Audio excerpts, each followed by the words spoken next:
Still your password if we need anything. I have ideas for you. Oh yeah. So, first of all, I just want to say that I do have props.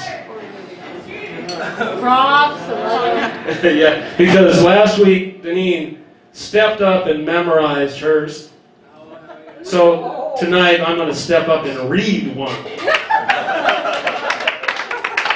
I got it right here. And it's called The Picker. And the guitar player's out of the room. Perfect. He's taking a piss, it's cool. So, this is the story of the man they called the Picker. And the picker he was. He was a hell of a picker. Such a picker the world will never see again.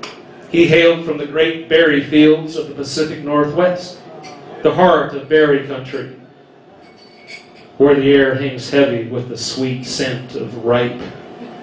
Now the picker was born under a harvest moon, and people knew right away that this was a special boy. He took to those berry fields like he was born to it, which he was, you see. He came from a long line of berry pickers. In fact, the family name was Berry. His brother Charles, he could have been great too, but he wasted his life playing guitar.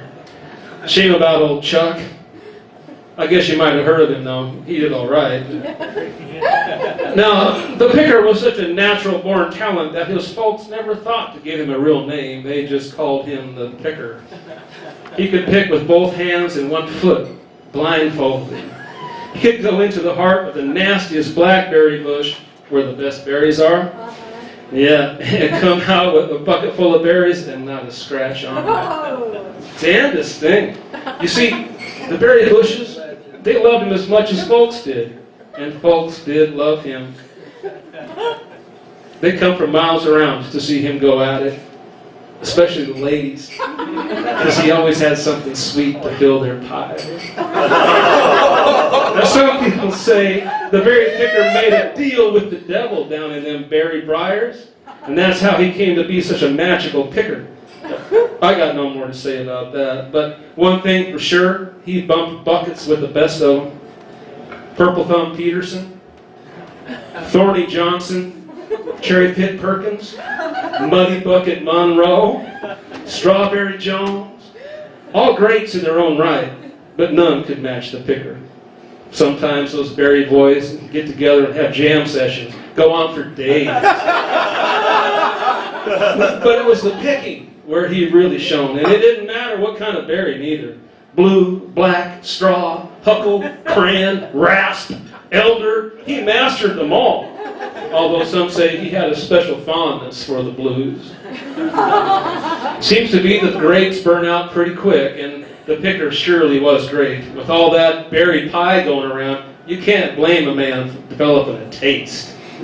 Soon after the world discovered him, he just lost himself in pie. Maybe it was the pain of losing the quiet life of an unknown berry picker was just too much to bear.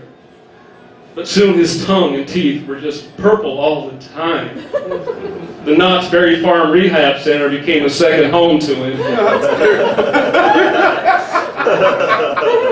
It wasn't long before he was down to picking with just one hand.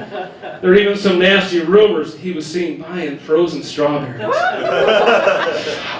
But I don't put any stock in those stories. Seems like people just try to tear them down and stand up too tall, you know? So anyway, most of you probably know the picker died doing what he loved to do, picking berries.